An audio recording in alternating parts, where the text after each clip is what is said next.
O testemunho bíblico que nós ouvimos hoje nos remete ao norte de Israel. Ali no noroeste do Mar da Galileia ficava Cafarnaum, cidade que Jesus escolheu para morar. E para lá ele sempre retornava. Essa foi uma cidade importante no primeiro século da era cristã, porque era a rota comercial para as caravanas que vinham do norte. Antes de Jesus subir para a cidade mencionada, a cidade de Naim, antes de ele subir para Naim, ele curou um empregado de um oficial romano e elogiou a fé desse homem que creu no poder de Deus, mesmo não sendo judeu. Pouco tempo depois, Jesus seguiu viagem até Naim. O frei Hildo Peronde refez esse caminho de Cafarnaum até Naim a pé, gente, com um amigo dele, apelidado de Caco, por uma trilha perigosa e sinuosa pelo Monte Arbel. E ele vai descrevendo toda essa viagem em um livro titulado De Cafarnaum a Naim, Lucas 7, 1 a 11. Onde ficava Cafarnaum? Hoje existe um sítio arqueológico muito visitado pelo turismo religioso, né? Naim, ou Neim, vocês vão encontrar também esse nome, ainda existe e é uma vila que acolhe pessoas árabes israelenses. A época de Jesus, Naim era cercada por muros para a defesa da cidade. Em 2016, recentemente, a sua população era somente de 1.775 pessoas. Ou seja, é o que nós chamamos de vila ou de vilarejo, né? Naim, esse nome significa aconchego, tranquilidade, calma, e permite pensar que aquele era um lugar muito agradável, muito bom para se viver. Eu li essa informação em algum lugar e fiquei imaginando as paisagens descritas pelo frei Hildo Peronde, à medida que ele subia esse morro a pé, né, um dia inteiro de caminhada, e avistava plantações de tâmaras que levam de 80 a 90 anos para dar os seus primeiros frutos. Fiquei imaginando tudo isso. E claro, aí já me veio à mente a música da Marisa Monte, Vilarejo. Há um vilarejo ali, onde areja um vento bom na varanda. Quem descansar, vê o horizonte deitar no chão. E segue. E segue falando do quê? A canção segue mencionando frutos em qualquer quintal, peitos fartos, filhos fortes, sonhos semeando o mundo real.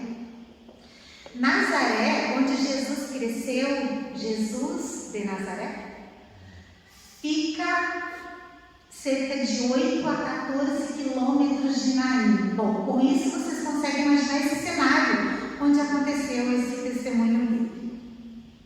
Nesse lugar, no meio das montanhas, onde o olhar avista lá embaixo o Mar da Galileia, e bem ao longe ainda, a hoje ainda famosa cidade de Tiberíades, nesse lugar, Deus manifestou a sua imensurável compaixão por meio de Jesus. Ali se encontraram duas grandes multidões, na linguagem bíblica, duas grandes multidões, simbolicamente hoje aqui representadas pelos pés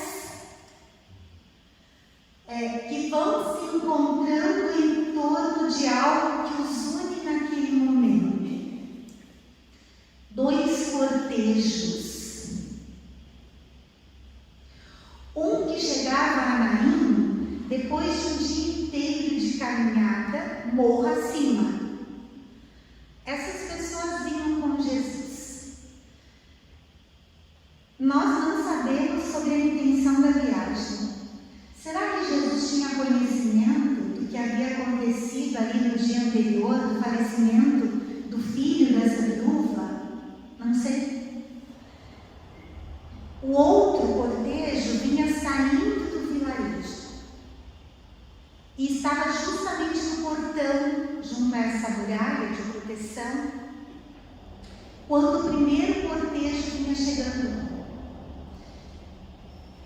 Era o final da tarde, quando se levavam os mortos para serem sepultados fora da cidade.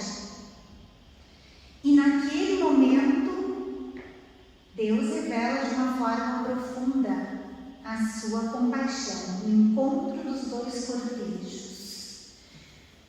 Vejam só, tem uma série de ações descritas em 2 versículos. Jesus viu a mãe, ele viu a mãe que chorava pela morte do seu filho. Ele viu para além da aparência. Nesse mundo patriarcal, as mulheres dependiam dos seus maridos ou dos seus filhos para a sobrevivência, porque elas não podiam ter posses. Sendo viúva e tendo seu único filho moço, já falecido, essa mulher dependeria da misericórdia alheia para sua sobrevivência. Jesus viu a mãe, mulher, viúva e viu a sua dor. Por isso ele disse a essa mulher: não chore, não chore. E as suas palavras naquele momento significavam que ela podia parar de chorar, porque não haveria mais razão para isso, entende? Não chore. E só depois de se dirigir à mãe em sofrimento, ele tocou no caixão. Segundo as muitas leis de pureza e de impureza daquela época, do povo judeu, os mortos eram considerados impuros, e toda pessoa que tocasse num esquife ou em alguém falecido se tornava impuro por uns quantos dias. Quando Jesus tocou no caixão, os homens que o carregavam pararam. E então ele ordenou ao moço: levante-se. E levante-se no verbo grego está associado à ressurreição. Levante-se. E o moço sentou-se e começou a falar, e Jesus o entregou à sua mãe nos dias Lucas 7, versículo 15. O milagre ele aconteceu porque Jesus tem poder sobre a vida e sobre a morte. Talvez a nossa curiosidade diante desse acontecido queira saber um pouco mais. Do que faleceu o rapaz? Do que faleceu o marido da viúva? Qual era a situação que envolveu tudo isso? O que esse rapaz falou quando ele acordou? Mas no texto, no testemunho bíblico, só há espaço para o sofrimento da mulher e para a compaixão de Jesus. Ponto. Nessa cena, parece que nós ouvimos o eco do livro de Êxodo. Lá em Êxodo 3, quando nos é dito da parte de Deus: eu ouvi o clamor do meu povo e desci para libertá-lo. Com a sua palavra, levante-se, Jesus devolveu a voz e a palavra ao jovem que estava morto. Lucas somente nos diz que as pessoas reconheceram naquele momento que Deus veio salvar seu povo por meio de Jesus, e que essa notícia se espalhou por todo o país. Vejam bem, essa notícia se espalhou por todo o país e pelas regiões vizinhas. O que os nossos olhos veem quando nós cruzamos com as pessoas? Nós procuramos perceber os seus sentimentos quando nós enxergamos a expressão do seu rosto ou a sua postura corporal. nós ouvimos o que elas nos dizem, ou nós já temos logo alguma coisa para contar? Quão sensíveis nós estamos à dor, ou ao conflito, ou às incertezas da outra pessoa, a ponto de nós pararmos o nosso percurso, para percebermos o que se passa e dirigirmos a outra pessoa um olhar carinhoso, um gesto de ternura, ou então para lhe dizermos uma palavra amiga. Bem diferente do que em nossos dias, no encontro de duas multidões ou de cortejos, não houve confronto, assim como tantas vezes a gente vê em estádios de futebol, né? Ou então em comunidades, em vilas, nos centros urbanos da nossa cidade, ou nas grandes guerras, não houve confronto, mas sim compaixão. Uma das canções preparadas pelo Grupo Raider para o dia de hoje, da autoria de Marisa Monte, traz o título Gentileza. E há uma plaquinha colocada aqui junto ao encontro dos cortejos, sobre o nosso altar, que traz uma frase muito conhecida: gentileza gera gentileza. A canção fala da vida de José da Trino, nascido no interior de São Paulo em 1917, falecido em 96, aos 79 anos de idade. José da Trino, ou profeta gentileza, cresceu humilde no interior de São Paulo, puxando carroça de lenha para poder vender na cidade e auxiliar sua família com recursos financeiros. Ele casou-se e teve 3 filhos masculinos e 3 femininos, como ele dizia. E foi dono de uma transportadora de cargas no Rio de Janeiro. E dias depois de um grande incêndio em circo na cidade de Niterói, ele abriu mão de tudo, da família, das posses, e lá onde só haviam cinzas, naquele local da tragédia, ele plantou um jardim. E depois disso, ele foi visto pelas décadas seguintes, circulando, especialmente pelo Rio de Janeiro, mas também por outros estados do nosso Brasil. O profeta gentileza, ele denunciava o capeta capital. Ele denunciava o capeta capital, como ele dizia, referindo-se aos males causados pelo capitalismo, e chamava as pessoas a viverem o amor.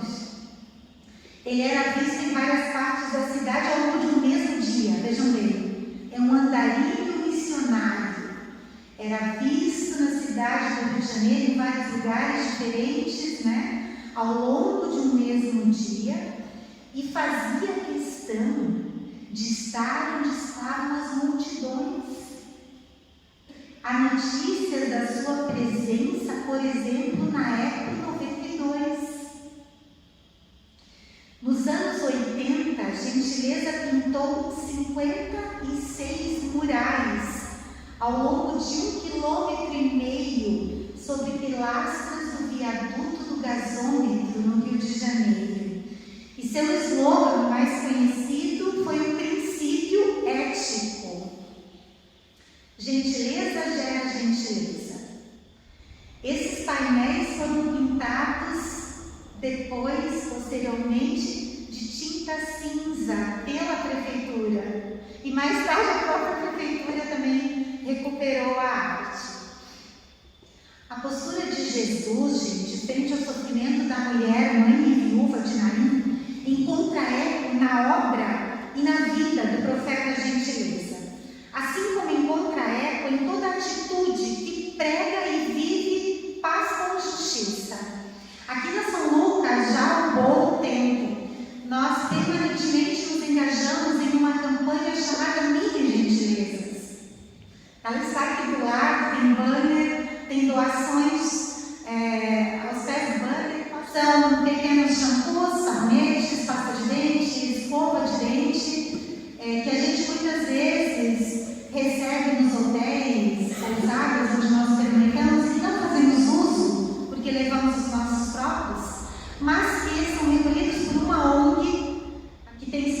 Rio de Janeiro, mas se espalha em várias outras capitais, e que auxilia pessoas em situação de rua. São mini gentilezas, são gestos, atitudes que fazem a diferença no cotidiano. São gestos de compaixão. O Evangelho de Jesus, ele precisa provocar mudanças sociais. Senão, gente, é palavra jogada ao vento. Precisa provocar mudanças sociais no cotidiano. Quando Jesus ressuscitou o filho da viúva de Naim, ele acolheu a dor profunda dessa mulher. Mas ele também restabeleceu a sua necessidade de sobrevivência. E a reinseriu com dignidade no contexto daquela época. Eu vou finalizando. A causa e efeito da lógica humana é destrutiva. Se torna retaliação. Um tiroteio aqui no Brasil gera outro tiroteio. Um ataque gera outro ataque no mundo. Uma bomba provoca a reação de outro país que lança uma bomba de proporções ainda mais mortíferas. Há muitas mães que choram, assim como a viúva de Naim, por causas que poderiam ser evitadas. Há muitos filhos e filhas que choram, nesse momento, a perda de mães e de pais. A lógica de Jesus é outra. Ele pratica a compaixão. Do latim, essa palavra significa sofrer com a outra pessoa ou sofrimento compartilhado. Quando nós vemos o sofrimento estampado no rosto de alguém, ou quando tomamos conhecimento do sofrimento de uma pessoa, de um povo, de uma nação, Deus nos convida a termos uma atitude de vida por meio da oração e das ações possíveis para minimizar esse sofrimento, porque Ele sente a dor da gente com tanta gente que sente dor, assim como diz uma canção. Que assim aconteça também entre nós. Amém.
chegamos em confiança a Ti em oração. Gratidão, porque no encontro dos cortejos, lá na cidade de Naim, as pessoas experimentaram a Tua compaixão. Levanta-nos diariamente, ó Deus, em meio às nossas incertezas, preocupações, desânimos. Traz-nos vida que vem do Teu Evangelho, vida que promove outras iniciativas no cotidiano, gestos simples, oração em favor de outra pessoa, envolvimento em campanhas e ações que fazem diferença, acolhimento, tolerância, respeito, gentileza, como pregava o profeta Gentileza. Permita-nos, ó Deus, termos mão estendida que leva a Tua compaixão a quem cruzar o nosso caminho. Nós intercedemos a Ti, ó Deus, pelas pessoas doentes, por aquelas que as cuidam, pelas pessoas que se encontram em luto, assim como estava essa viúva de Naim. Intercedemos a Ti, ó Deus, por nossos familiares, de perto ou de longe, também pela família da Arlete Monato, que em breve vai estar recebendo o Mateus, com cesárea prevista para os próximos dias. Gratidão por isso. Nós te pedimos, ó Deus, por nosso país e pela governança de todo mundo, que se orientem por ética e por amor.